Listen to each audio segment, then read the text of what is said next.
말씀은 마태복음 28장 20절 제가 우리가 좀 말씀을 좀 바꿔봤습니다. 예, 공독합니다.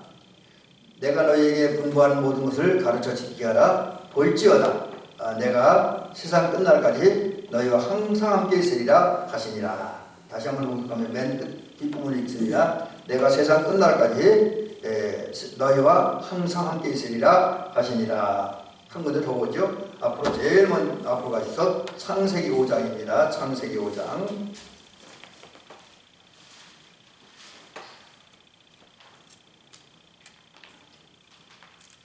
22절부터 24절, 창세기 5장 22절부터 21절부터 있죠. 지금 한 문장 넘겨드리는 거니까 21절부터 읽습니다. 에녹은 65세에 모두셀라를 낳았고 모두셀라를 낳은 후 300년을 하나님과 동행하며 자녀를 낳았으며 그는 365세를 살았더라. 에녹이 하나님과 동행하더니 하나님이 그를 데려갔으므로 세상에 있지 아니하였더라. 아멘. 제가 지금 여기 볼펜 하나 가져왔는데 우리 권사님 잘 아시는 이 볼펜이 여기 땅바닥에 있어 아무 쓸모 없죠. 근데 이게 권사님 손이라도 제 손에 들려져야 그 시를 씀으로써 이 볼펜은 대기능을 다 하게 되지요. 그래서 볼펜이 또 만든 펜도 마찬가지, 연필도 마찬가지고 모든 펜들은 사람의 손에 붙들려져야 그 가치가 있어요. 사람 손에 붙들려져야 되고 사람과 함께 할 때에 볼펜은 가치가 있는 겁니다. 제가 왜 이 말씀을 드리냐면 우리 인생들은 하나님과 함께 살아야 돼요. 하나님과 함께 살아야 돼요.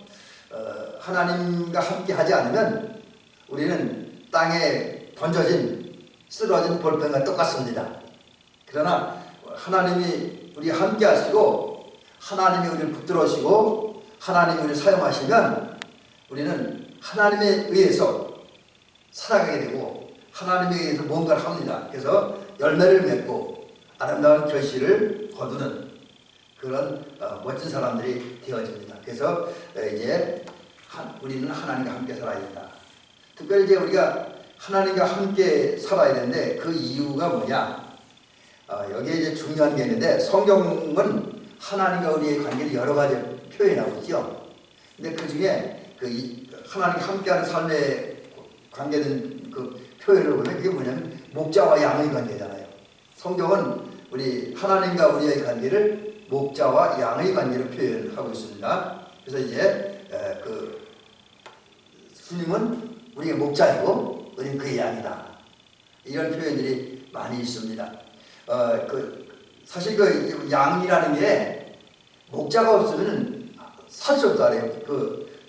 저는 동물학자가 아니기 때문에 동물을 잘 알지 못하지만 제가 이제 말씀을 이렇게 연구하면서 살펴보면서 여러 가지 자료를 찾아보니까 양은 혼자 있으면 아무것도 할 수 없대요. 심지어 풀 뜯어먹으러 나갔던 길 있잖아요. 풀 뜯어먹으러 어디까지 갔는데 또 물을 먹으러 어디까지 갔는데 그때 좀 멀리 떨어지면 제 집을 못 찾아온대요. 이 방향 감각이 없어갖고 간 길을 되돌아오지 못하는 게 양이래요. 그리고 또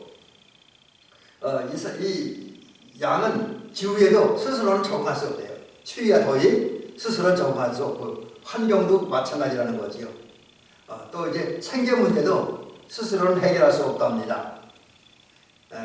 그렇지만 그런 양이 건강하게 살려면 목자가 곁에 있으면서 관심을 가져주고 보살펴주고 또 그 양들이 생활에 필요한 것을 주면 살 수 있다는 거죠. 그리고 목자가 양 앞에서 그 길을 인도하면 양들은 제 길을 갈 수 있대요. 달나가고 제 집을 잘 돌아올 수 있답니다. 그리고 목자는 특별히 양을 위해서 목숨 걸고 싸우는 그런 직임자니까 그런 목자가 역할을 다할 때 맹수의 어떤 침략 또 여러 가지 환경, 질병 이런 것도 보호를 받을 수가 있다고 합니다. 그래서 그런 면에서 보면 양은 목자가 절대적으로 필요합니다. 양들은 반드시 목자와 함께 살아야지 혼자 살 수 없습니다. 근데 여러분 제가 조금 전에 소개해드린 것처럼 성경이 증언하는 것처럼 주님과 우리의 관계가 목자와 양의 관계라 그랬습니다. 그래서 성경을 보니까 주님이 우리 선한 목자가 된다. 일찍이 시편에서 다윗이 23편에 보니까 여호와는 나의 목자시니 이렇게 노래하며 고백을 했고요. 또 예수님도 요한복음 11장에서 보니까 그 11장 11절 14절에 보니까 나는 선한 목자다 라고 말씀하셨습니다. 그래서 선한 목자이기 때문에 예수님은 양인 우리를 위해서 헌신하죠. 그래서 그 헌신하는 게 뭐냐면 우리를 구원하고 우리를 지키시기 위해서 지키시고 보호하시고 구원과 영생에 이르게 하기 위해서 목숨을 버리는 십자가를 죽으신 주님이다. 그런 예수님이 선한 목자라는 거죠. 또 선한 목자이시기에 예수님은 우리를 너무나 잘 알아요. 우리의 필요한 거, 우리 환경 여러 가지 우리의 속속들이 잘 아시고요. 또 이제 그 선한 목자이신 주님의 은혜 때문에 우리는 이제 하나님의 은혜의 자리에 들어가며 나가면서 주님의 식골 양식을 받아 먹을 수 있다라고 하는 거지요. 이런 면에서 볼 때 주님은 우리의 목자이고요. 우리는 반드시 그분 안에서 그분의 인도로 따라 살아야 되는 주의 양이다라는 것이죠. 바로 이런 관계, 주님이 우리의 목자이고 우리는 그 주님의 보호와 인도하심을 따라 살아야 되는, 또 주님의 보살핌과 돌보심을 받아야만 되는 양이기 때문에 우리는 주님과 함께 살아야 된다라는 것이죠. 그런데 주님은 그런 우리의 상황과 필요를 잘 아시기 때문에 약속해 주신 말씀이 있습니다. 그게 뭐냐면 내가 너희와 항상 함께 하겠다.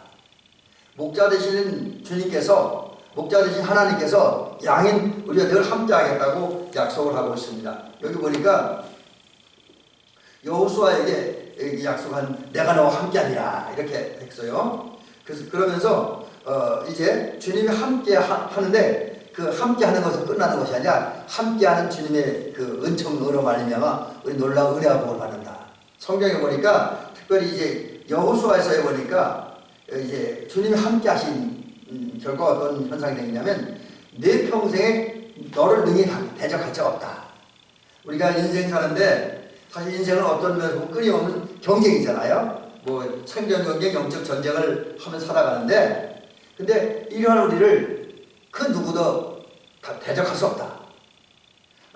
예수님은 그 마태복음 16장에서 또 그런 말씀도 해주셨잖아요.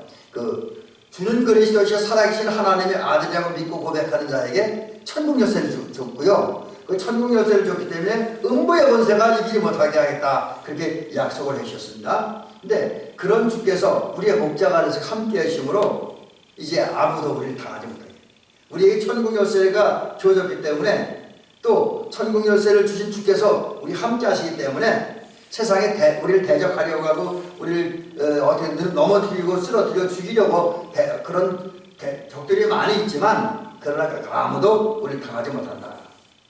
왜냐하면 주님께서 함께 하시기 때문에, 결코 우리를 떠나지 않기 때문이라는 거죠. 그래서 우리가 주님이 함께 하시면 우리 늘 승리한 삶, 또 뭐 그 외 성경에 여러 가지 은혜와 복을 약속하는데 그런 은혜와 복을 누리며 살지만, 그러나 반대로 주님이 함께 하시지 않았을 때, 우리가 주님을 불신한다, 주님의 명령에 불복종했을 때 주님이 그 결과를, 주님이 우리를 떠나면 어떻게 되냐. 여기 보니까 그 사무엘상 16장 14절부터 15절 사이에 무슨 말씀이냐면, 특별히 14절에 보니까 사울이 처음에 하나님의 뜻대로 하나님의 말씀을 살 때는 여호와께서 영으로 사울과 함께 하셨습니다. 근데 이제 사울이 어느 순간 그 하나님의 명령에 불복종하잖아요. 그 전쟁에서 갑자기 나라 이름 생각이 헷갈리는데, 그 전쟁을 명령하면서 전쟁이 이기면은 그 모든 전리품을 다 죽이라고 그랬잖아요. 근데 사울이 그런 하나님의 명령을 어기고 일부 좋은 짐승들을 남겨놨습니다. 그러면서 핑계대기를 하나님 앞에 제사 드릴 때 제물로 쓰려고 그랬다고 하면서 사무엘 앞에서 변명을 합니다. 근데 그런 사울의 행위가 하나님의 명령에 불순종하는 것이었죠. 그래서 하나님이 진노하심으로 하나님이 사울을 떠났어요. 그래서 사무엘상 16장 14절에 보니까 여호와 영이 사울을 떠났다. 근데 떠난 것을 끝나지 않고, 떠났을 때 어떻게 되었느냐, 그 사울에게서 하나님의 영, 요즘 우리 식으로 하면 성령이 떠나니까 악한 영, 악령이 사울을 지배했습니다. 그래서 번뇌하겠습니다. 이 번뇌하겠다는 것은 마음에 시달리고 괴로움을 당하는 이거 그런 건데, 그 어떤 정신적인 질환 속에서, 영적인 질환 속에서 고통을 겪게 했다라고 하는 거지요. 자, 그런 면에서 보면 이제 그 여호수아와 사울의 인생을 비교해 볼 때, 하나님이 함께 하시면 복되고 은혜로운 삶을 살지만 하나님이 함께 하시지 않으면 삶이 비참해진다라는 것이죠. 근데 이제 우리 상황을 하나님께 너무 잘 아셨기 때문에 하나님은 우리 함께 하시겠다. 아까 제가 조금 전에도 여호수아에 들려진 말씀을 통해서도 소개를 해야 되는데, 또 이사야 41장에서 보니까 하나님께서 우리 하나님의 백성들과 하나님의 자녀들 우리들과 함께 하시겠다, 그렇게 약속을 하셨으면, 거기 보니까 뭐라 그러냐면 두려워하라 내가 너와 함께 하랴. 근데 여러분 여기 이사야 41장에 보니까 무슨 얘기가 나오냐면, 주님은 단순히 함께 하신다고만 그러지 않고 함께 하시면서 우리에게 은혜와 복을 주신다. 그래서 그 은혜와 복이 뭐냐, 여기 보니까 우리 하나님이 되어주신다는 거죠. 나는 내 하나님이 됩니다. 여러분, 하나님은 우리 함께 하시고, 우리 권사님의 하나님, 저희 하나님, 대립교회 모든 성도들이 하나님이 되어주시죠.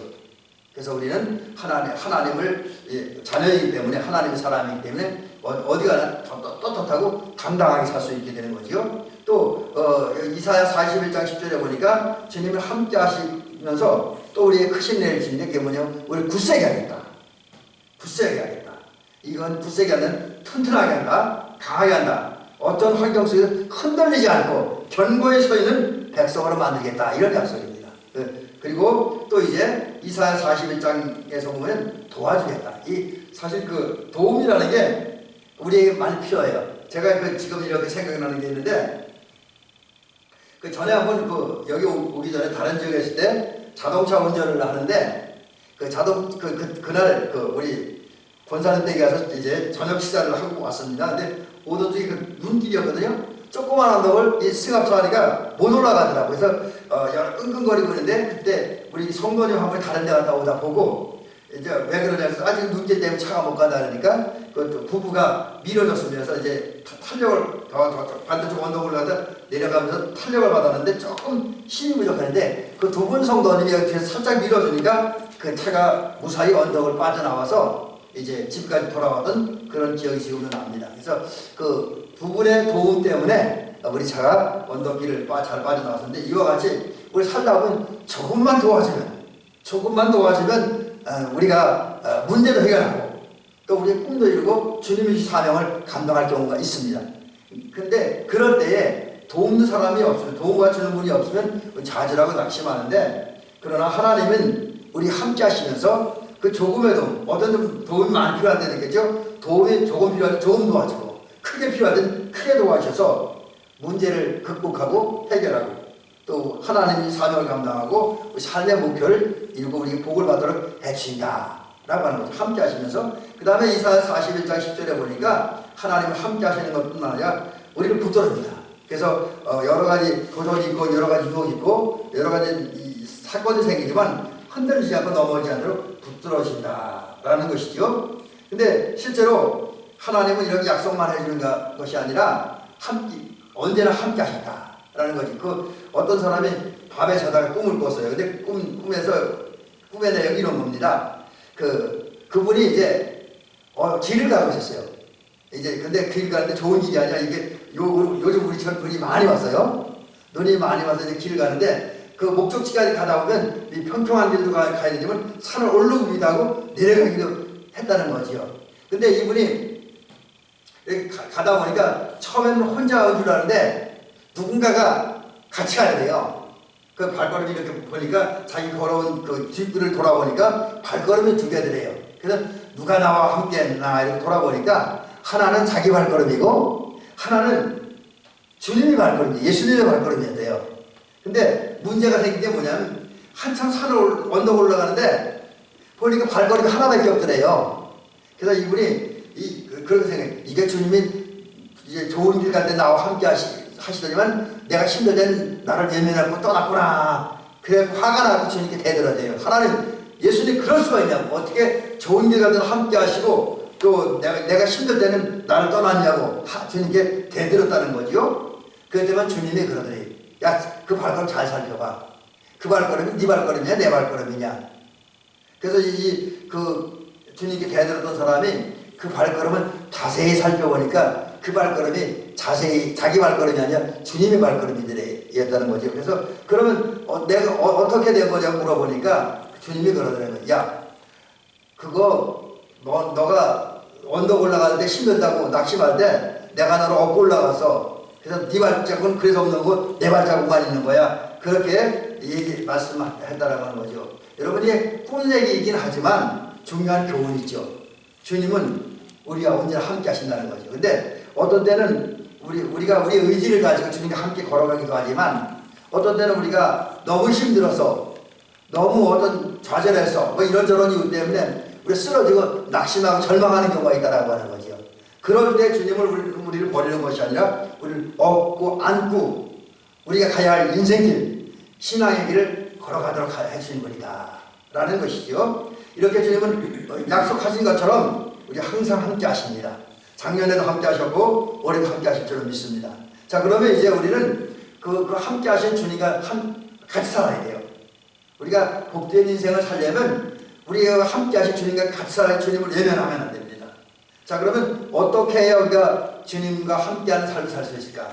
곧 주님과 동행하는 삶을 살 수 있을까 하는 겁니다. 그러기 위해서 몇 가지 방법을 제시해야 된다면 우선 우리 속에 항상 주님이 계셔야 됩니다. 내 마음, 내 생각에 주님이 항상 계셔야 돼요. 그래서 그렇게 살기 위해서 언제나 우리는 마음과 생각의 중심에 예수님을 모셔야 되고요. 우리 마음과 생각이 언제나 다른 것이 아니라 예수님께 집중되는 삶을 살아야 됩니다. 두 번째는 항상 믿음으로 살아야 돼요. 오늘 주님 나와 함께 하셔. 이 시간도 주님 나와 함께 하셔. 내일도 주님 나와 함께 하실 거야 라는 임마누엘의 신앙을 가지고 살아야 됩니다. 그리고 임마누엘은 주님께 은혜를 가는 거고 도움을 기대하고 부탁하는 그런 믿음을 가지고 살아야 되고요. 또 우리 삶이 어찌됐든 간에 우리의 모든 삶을 주님께 맡기고 의탁하는 이 믿음 가지고 살아야 될 줄로 믿습니다. 또 그런 주님의 은혜를 받기 위해서 기도하는데 주님 우리 함께 해달라고, 우리를 도와달라고, 우리의 힘과 능력을 달라고, 지혜를 달라고, 우리 발걸음을 인도해달라고 기도하는 그런 믿음으로 살아야 됩니다.